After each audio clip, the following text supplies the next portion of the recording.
Hello, everyone. Welcome back to another episode of You're Built for This, where we pay homage to business owners and entrepreneurs early on in their journey. We take a deep look at where they've been. We watch what they're doing to see exactly where they're headed. Today, I have the lovely co-founder of Mind Terra, Fair. Fair is the co-founder of Mind Terra, which is a platform dedicated to using journaling and writing as a tool for mental well-being. It's a pleasure to have you, Fair. How's it going? Yeah, thank you, Aaron. It's a pleasure to be here and talking to you as well. Cool. It sounds good. Well, I would love to kind of hear, the idea of Mind Terra and how this kind of sparked on your end. But first, I love to take it way back, like I mentioned, to like how you even got to this point of creating. So I know before the interview, you said you were born in Thailand. Let's start there, as far as just like how, how long did you spend in Thailand before relocating to the States, and just talk about the journey for you growing up. Yeah, wow. I love how we're taking it way back. Just way back. Yeah, so I grew up in Thailand. My family is still there. I came over to the US to study my undergraduate degree at UCLA, and then I moved for my master's at Penn. Really, I think my upbringing definitely contributed a lot to kind of why I am doing this work. Mhm. I think just growing up in an Asian culture and in Thailand where there are still certain stigma with mental health and, daughters are taught to be obedient, to be Mm. the nice, dutiful daughter. And a lot of that I think affected my mental health a lot and just, the overall kind of growth and empowerment as a woman, I think coming over to the US and there are a little bit, different in values, in culture. There's, people are much more bold and empowered, I think, in certain aspects, of course. And so I think that's allowed me to slowly like come out of my shell Mm. and discover my voice through a journey, of course, and the practice of writing and journaling has helped me a lot in helping find my voice. And I think that is something that I've discovered to be passionate about. And it's like when you know that and when you discover that, it's hard for you to go back. Right. And so like growing up, so I know you said you came to the States when you were coming to college, but was that always a goal for you, like as a teenager or as an adolescent, where you like the goal is to get to, America at some point to study, or like kind of what were your thought processes growing up in regards to like education and coming to the United States? Yeah, I was very lucky and privileged to go to an international school back in Thailand. And Okay. so it was sort of like, an expectation or a norm to study abroad. It was Got it. always kind of in the plan. I actually didn't, I was almost going to end up in the UK, um, Mm. but things, it just happened. And so I came to UCLA instead. And now I'm here. Right. And I saw we're fellow STEM brothers and sisters. Like I was a biology major in college, and Awesome. I see you study biochemistry. Tell me about that. Like what made you want to do that? Because I know I have my reasons, and people laugh at me when I tell them that like a big part of me wanting to be pre med was because I love Grey's Anatomy, Oh, and really? and I was just like, oh, that is a dream of being a doctor. But then when you get into actually the major, you're like, okay, this is not Grey's Anatomy. This is way tougher than that. But like, so what was the inspiration for you, like studying biochemistry? Were you just like into science?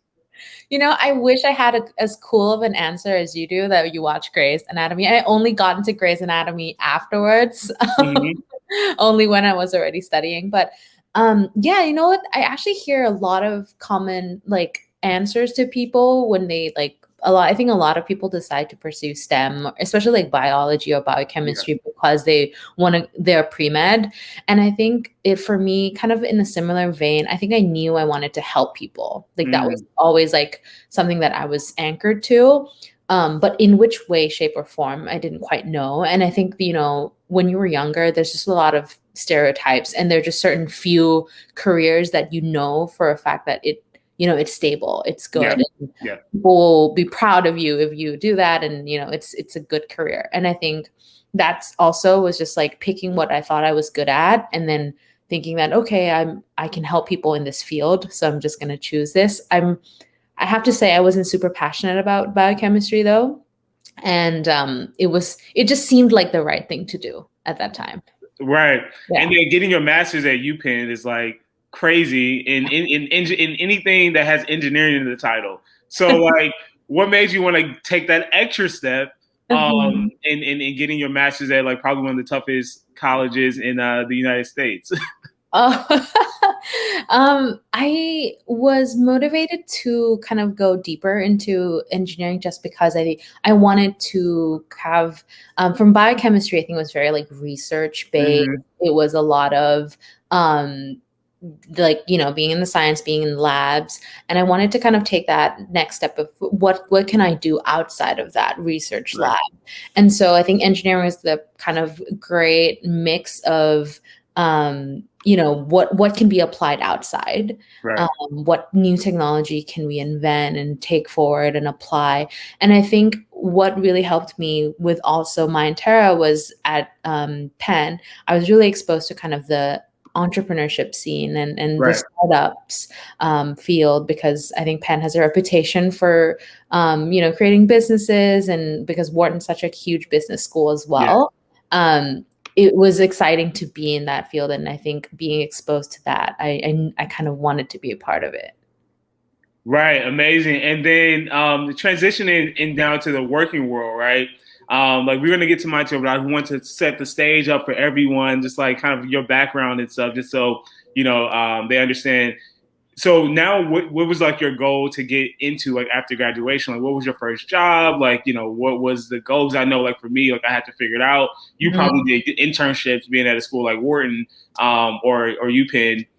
So what was like the first step after you finished your master's? Yeah, I was kind of searching around a lot for sure, and I hope this is maybe like a message to all listeners if they're younger, that it's you got to figure yourself out. And I think even after graduation, don't think that your first job is going to be the perfect one or the one that you land on forever. I think there's a pressure to like just go into it right away and start your career and don't be late. But I think for me, I am now working still at my first proper job, which is I'm working in digital health consulting, Amazing. while also working on Mind Terra as well. So that's my job currently. It is amazing. I love my team and my current job. And it's kind of really the bridge between what I studied for and what I kind of want to do more of. Right. Health technology is huge right now. So that's amazing how you're using your day-to-day experience and kind of merging it in with MindTerra. And like luckily I've been able to talk with a bunch of entrepreneurs and business owners as of late that have been in the technology space, Masters of Maternity. I'm talking with somebody with by the name of Dr. Now. So like a lot of these health tech startups and Mhm. folks that are doing your work is starting to pop up, which is amazing to see. Started by diverse founders, which is even more important. Yes. So now MindTerra, like, I know you're a co-founder. So like, who is the other co-founder of MindTerra? What was the conversation? Like, how did this spark? Like, what was it in sparking you to create this particular platform? Yeah. So my other co-founder her name is Toffee, Okay. and Toffee and I went to the same grad school, and we also actually went to the same undergrad school. So we've been friends for a while now. Wow. And I think during this pandemic, we both kind of had time in our hands, and we've talked about creating a company or like a community a long time ago, and it has never just we haven't found the right moment or the right idea. And we were always kind of trying to force an idea or come up with an idea. But I think this creating Mind Terra has made us realize that you don't need to dig for an idea or kind of brainstorm. I think one comes up with that. I think like a lot of founder stories, you hear that the problem is right there, and they're just wanting to solve a problem.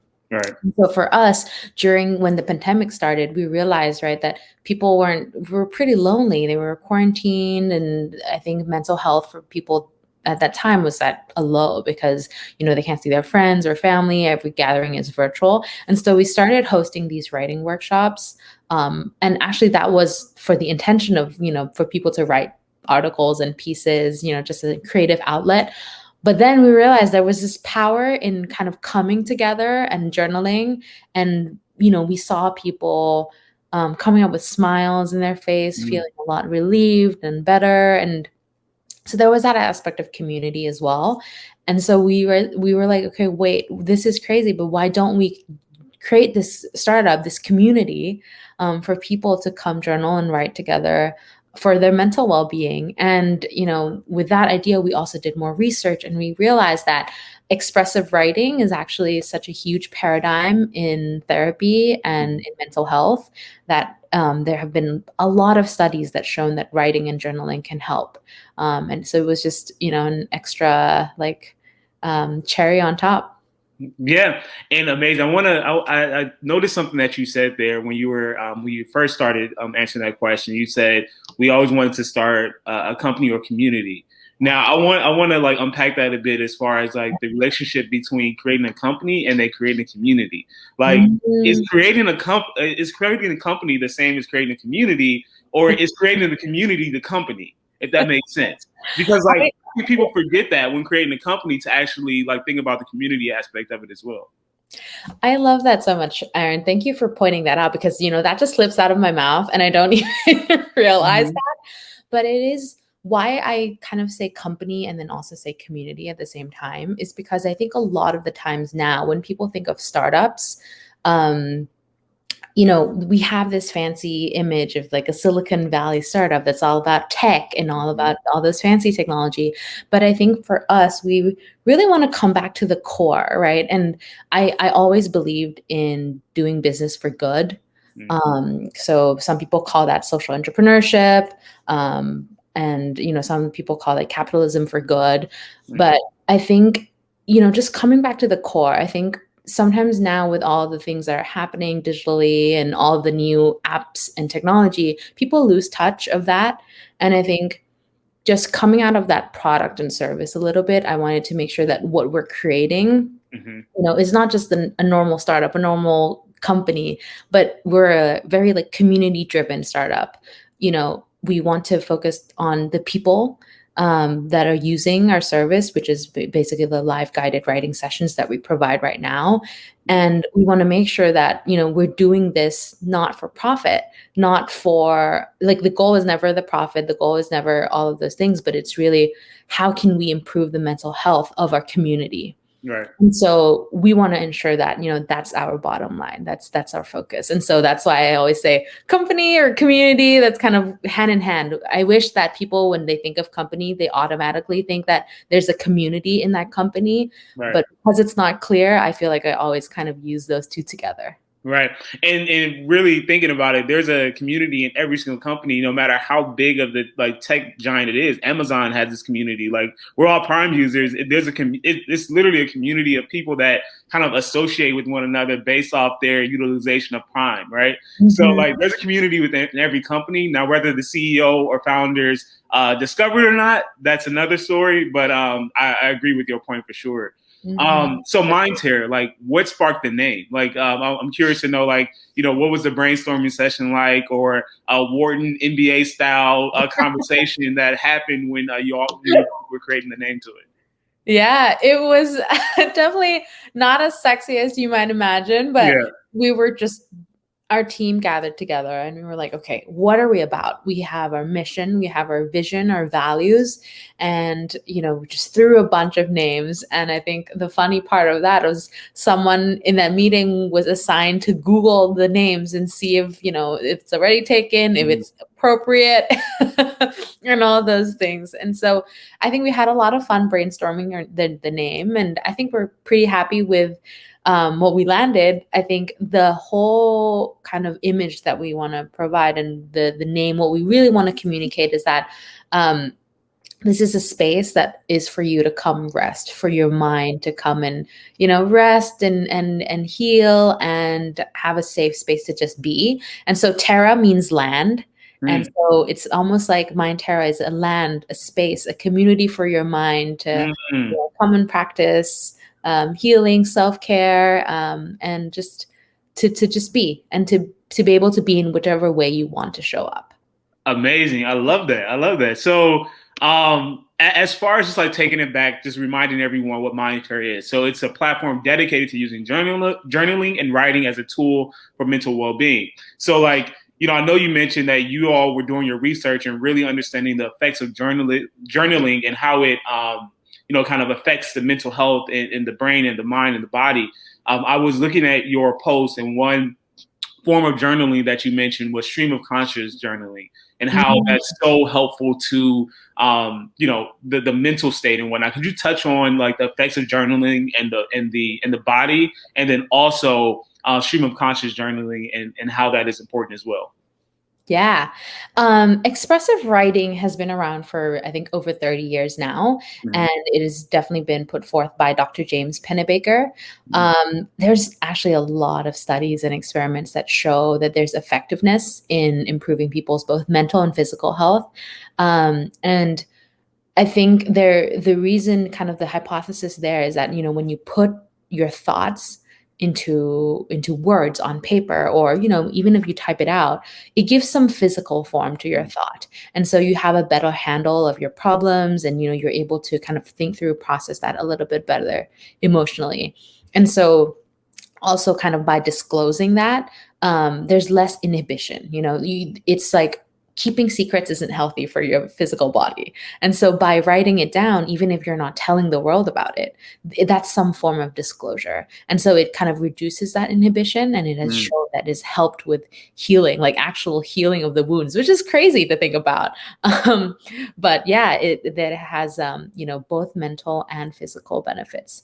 Um, in terms of stream of consciousness journaling, I do that quite a bit as well as a personal practice. And really, I think because people always have this notion of what writing is supposed to look like, right? Like, I think when we think of writing, it's like, oh my gosh, it's so intimidating because I have to write an essay of 500 words. I need to use complex sentences and Mm-hmm. perfect punctuation and grammar. But with stream of consciousness journaling, really, it's just letting out whatever that you're thinking. And it's also almost like another form of meditation, right? Like Mm-hmm. getting present to your emotions and really sinking deep into that. And I think a lot of the times for us, we have so much entertainment and distraction around social media, Instagram, Netflix. There's endless choices. But this stream of consciousness journaling, it just allows you to get back to yourself, get in tune with your body and your mind. Amazing. And you touched on something there in that response about I think growing up in, like, especially young girls are taught, like, when they're giving their journal when they're 8 or 9 years old, they're like, give you a key as well, and we're gonna lock it up in the box, and you never let anybody know what's in your journal. You That's keep so this, true. you hold it, don't no one knows what's in there. And then your parents sneak in and they read it, all this stuff going on, right? Yeah. But the idea and the company that you're creating is also a form of group journaling, flipping that initial notion on its head of like you having to keep your ideas and your thoughts and your feelings private. Could you talk about group journaling and the importance of sharing how you actually feel Mhm. in the form of writing? Yeah, wow, Aaron, that's such a great point. I feel like sometimes I I kind of overlook that, but yeah, I think there is a lot of power in sharing. Mm-hmm. Um, and at first when we kind of came up with the program, we were also kind of hesitant because we know that writing is such a private practice. It is so isolated. We had this collaboration event though with a company, which is a pretty big company called Passion Planner, Okay. based in San Diego. And we have this event of, wow, like 400, 460, 480 people around that. And we were doing this program of pretty much like group journaling, and we didn't know if people were going to share. Mm-hmm. Um, but one person, was just like, and I think the whole session was framing around journaling back to yourself, like a journey back to self. And there was one participant who just, you know, shared out so vulnerably. She talked about how she had brain cancer, she survived it, and she's now, rocking it pretty much. But, for someone to share something so vulnerable of themselves, like, I think one, it is kind of such a huge relief for them. but two, it also really inspire and motivate others to be vulnerable too, because when one person's like, share something that they're struggling with, I think other people feel comfortable. And so Yes. I think that's the space that we're creating. That's really the power of our work. It's not just the journaling, but when people come together and create this space where they feel brave enough to share Mhm. about the struggles. We had one session where, we had a group of women who we started talking about beauty and how we've been so under pressure to conform to the beauty standards. And I think we don't talk about this enough. And so providing that space to talk about fears, to talk about stresses, challenges, that's also a key part of the work that we do. Amazing. And that's like one of the reasons why I decided to create this platform. Like, I think I wanted to build a community of people that weren't afraid to share their struggles of just starting businesses. Like, too many times we see the success stories and people that have been in business 10 years and they're saying, like, this is what you should do. You know what I mean? But we don't hear stories of people that are founders of companies under 6 months or under 3 months, maybe even under a week just starting a company. And I feel like those stories need to be shared as far as being vulnerable and letting people know, like, hey, this is what I'm going through. This is how I can relate. And maybe I may want to start something off the inspiration that you were open enough to share what your journey is. So we're on I the same love page with that. it. And Yeah. I love that I think exactly what you said. I think we highlight and idolize a lot of people who are like up there, right? Like Jeff Bezos and Yeah. Bill Gates. But what about everyday entrepreneurs? So I love that about what you're doing is there's so many entrepreneurs out there. So giving voices to them. It's Right. If there was a camera or a reality show of Jeff Bezos when he was in the garage, I would love to see that. Like those are stories that like are probably like gold, you know? yeah. So that's amazing. And so talk to me about like how big the group is now. Like I know you all do weekly or maybe I think biweekly or whatever it is, as far as writing sessions. Like how big has the community grown so far, or how big has the company grown so far, to this point in time? Yeah, so it's been, I think, almost a year now or less than a year when we started. Right. The co-founders, Toffee and I, so we started with a team of two. Now we have six people on our team, all women of color. And our community have grown from like 10, 20 people to now almost 600 people Are you now. serious? Yeah. And Wow. yeah, and I love that too because it's very global. Our community right now, we have people in Asia, some folks in Europe, and then most folks are still in the US, East Coast or West Coast. But I love how we kind of grew globally as well. Each session we have around like 20 people, and we try to kind of limit to at most 15 to 20 people, just because we still want to foster that intimate settings. That allow for people when the group gets too big, it's also difficult to share and to write. And so each session is no more than 15-20 people. And we also held events in collaboration with our wonderful different partners. And we hold special events for just like things that come up during to process, especially for our community. So a recent one is our Asian mental well-being space. And so that was also a really great event as well. Yes, and then of course, I wanted to touch on that these situations. I don't want to say it was one situation because I feel like this has been happening in the Asian community for some time now, as far as hate crimes. So I wanted to just kind of touch on like first, how are you feeling with all of this stuff going on as a person of the Asian community? How's your family feeling? Like how are your friends feeling? And then also like how is a company like Mind Terra and the idea of like journaling to express helping, ease some of the pain and not, of course, not eradicate the entire pain, but how does it make you all feel? Yeah, there's definitely a lot to unpack Yeah. with how I'm feeling right now, and I think a lot of people in the Asian community feel the same way. I think we're feeling a lot of emotions: Mhm. sadness, anger, frustration, pain, tired, exhaustion, so Mhm. many things. I think it's just a mix right now. And maybe one thing to note, I think people are feeling a lot of things at different pace. And people also don't voice up. And so I'd love, for people to definitely bring space to that. And I think the frustrating thing for me is that, things happen, and a big incident like the Atlanta shooting happened, and things just get wiped away really quickly. And I think that is things, it's not just only the anti-Asian, hate crimes that kind of follow this pattern, but same thing as, the Black Lives Matter movement. I think like one thing happens and then people kind of forget about it within a few weeks. And it's like, the case with Breonna Taylor, it's still not going.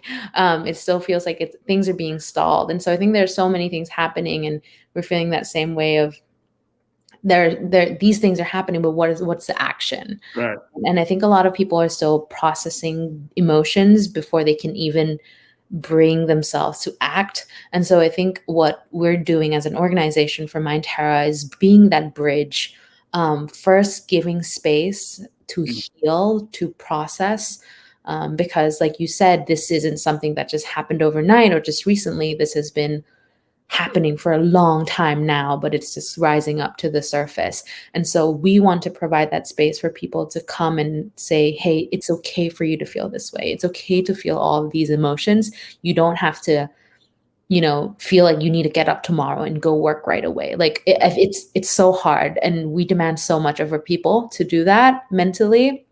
And so first we want to provide that space. Come as you are, all the emotions, they're okay, they're valid. You don't need to hide your anger, you don't need to hide your fear, because they're all very real emotions. Yes. And then slowly, once you process those emotions, what are some actions we can do? And we also want to encourage kind of collective action together, bring people together. We have a document of resources for people to, take action, whether as an ally, bystander, or, just being informed, spreading awareness. And that can mean really different ways, I think, like either educating yourself or, donating if you can. So yeah, turning emotions, processing them first, and then how can we turn that into action? Right. And then I know you mentioned donating there, and thank you for letting me know how you felt and letting everyone else know how you feel. And like I mentioned to you before we started interviewing, I think we're not doing a good enough job asking our brothers and sisters from the Asian American community first of how you're feeling, and using spaces like this to like talk about that, because I know, like, of course, me being Black, we have to go through similar hate crimes, and at the core of it all, sometimes we say it's white supremacy, and now you have Black and Asian, the Black and Asian community, like sometimes, not everyone, at odds with each other, but we have the same oppressor in some cases, and so we have to realize that we're a team and ask each other how we feel at the end of the day. So yeah, I definitely appreciate you giving the space, because I think, having that solidarity is so important, because I hear news about how, people are trying to divide us as well. It's like you're dividing up different minorities, and it's so frustrating to hear that.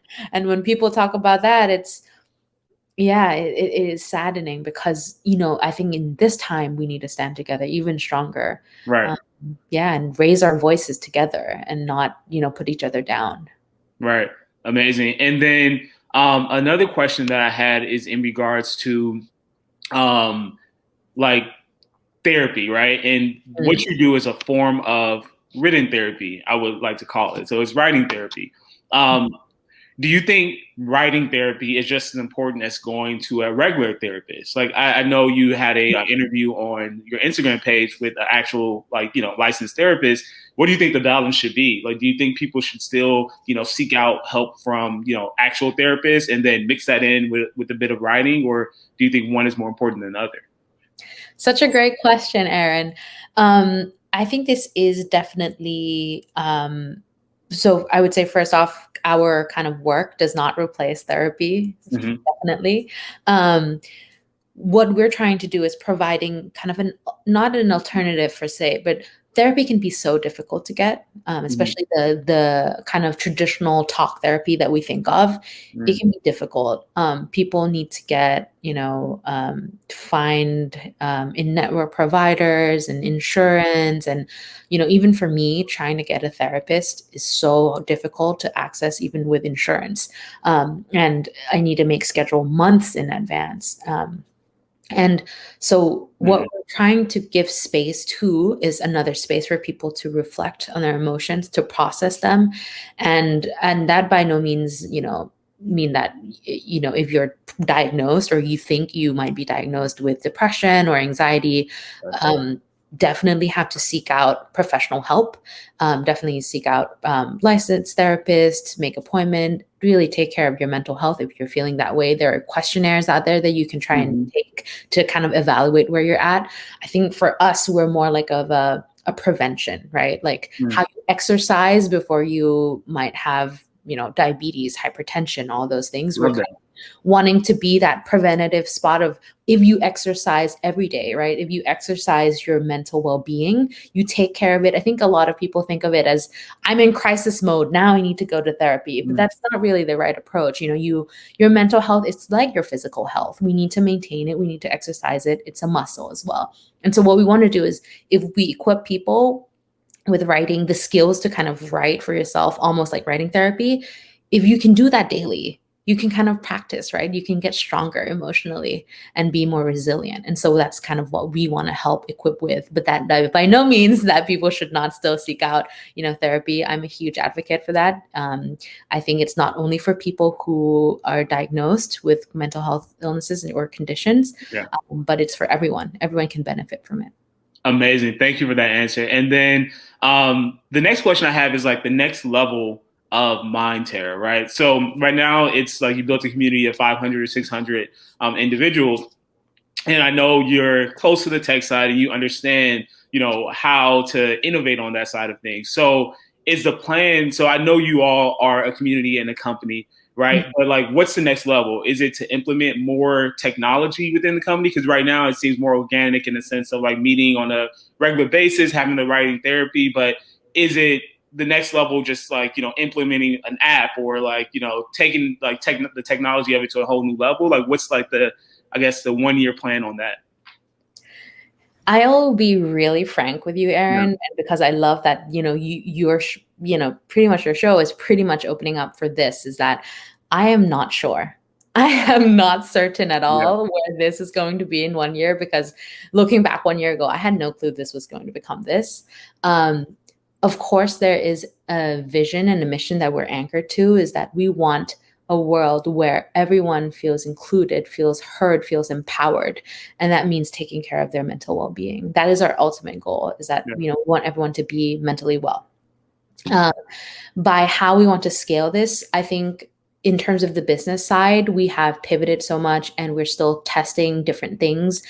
We first wanted to do a subscription model, a B2C, but there has been a lot of challenges with that. And I think especially with virtual events and virtual programs, you see that there are so many right now. And slowly, as people are opening up to do in-person things, we also have to reconsider as well what business model works for us. And so the vision is there. How we want to get there, I think we're still brainstorming as well.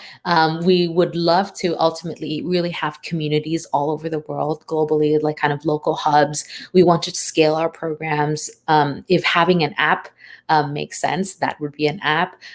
Or if that would now look like kind of in community, in-person programs, it might be that as well. And so my short answer to your question is that we're still experimenting. And I think the most important part for us is that we're listening to our community. We're listening to our users. We're listening to what people need, empathizing with that, and designing a solution that is both scalable and will answer to their needs. Amazing. Thank you for that. And then a question kind of associated with my last one. If there was one thing, this is the last question, but it's going to be a 2-part one. If this is, if this, the success that you've had, like growing it from, 20 to 600 in less than a year, right?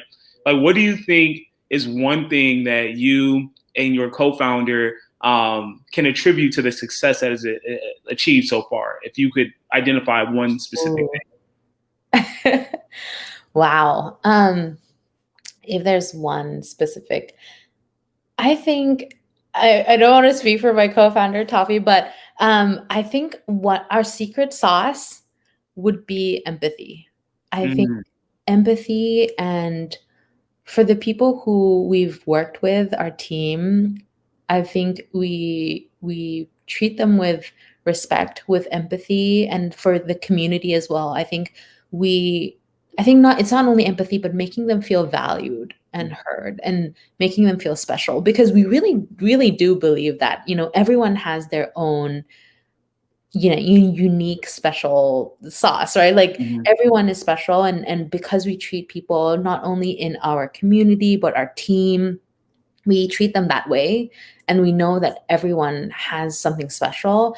We treat them that way, and I think that's how, and people just want to feel belong, right? So I think that creates a sense of belonging in the community, and that makes it stronger. And that's why people come back. That's why people tell their friends about it, because this space makes them feel validated, that they can feel this way, they can be this way, and that's all okay. Yeah. That's great. That's just the experience of being human. So we empathize with their emotions, and yeah, we value the people we work with and the people that choose to come to MindTerra.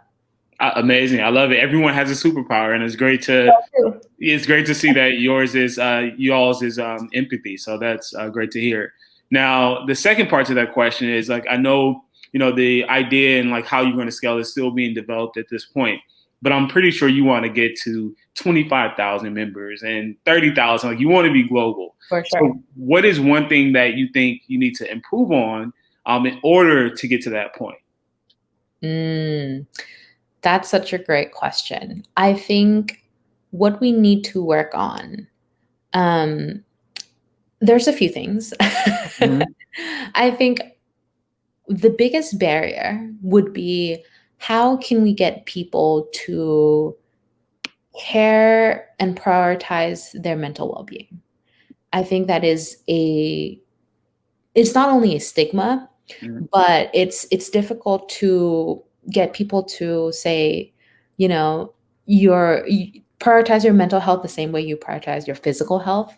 Just because you can't see your emotions, I think that's why it's harder. Mm. And so one thing that I think we want to work on is not just only raising awareness, but maybe trying to find that fit.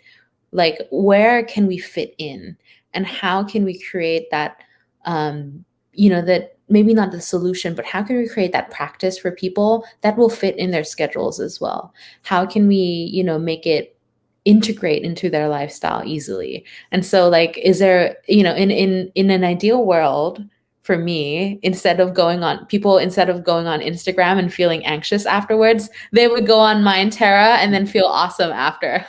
So Amazing.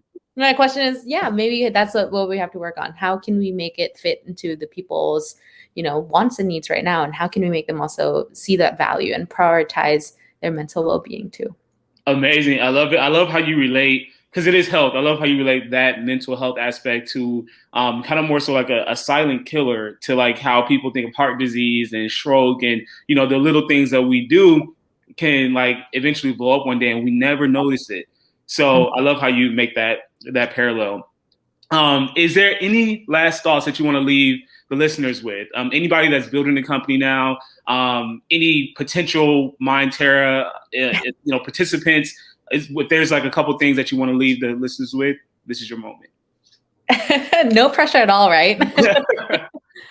I think I would love to, for those who are listening and are thinking of doing something, creating your own thing, but they're a little hesitant. They're like, there's so many buts, right? Like, I want to do this, but I was there as well. And there are always so many justifications that we can make. And it's never the right time. I think it's never, in your head, there's always going to be a better time. There's a good time. Like, this is not the right time. I think people say that a lot, and not just about building businesses, but any other thing, running a marathon or whatever. So I think there's no right time. There's just now. There's just this Yeah. time. So if you want to start, if you want to create, know that whatever you create, I'm sure will bring value. Trust that your voice, and trust that you have something to contribute to this world. Yeah. And whatever that is, that can be making soaps, that can be writing a book, that can be playing the guitar and doing that on Instagram, or whatever that is. I think everyone has a voice. Everyone has something to contribute to their own unique experience. So start, just do it. And I'm sure you won't regret it. You will learn something from it for sure. Amazing. Well, thank you so much for your time, Fair. I really appreciate it. And like I like to end every single episode, I want to remind you, Fair, and I want to remind anybody that's listening to this, to trust the process, enjoy the process, love the process, because you are built for this. So I really appreciate your time. Thank you so much. Thank you, Aaron. Okay.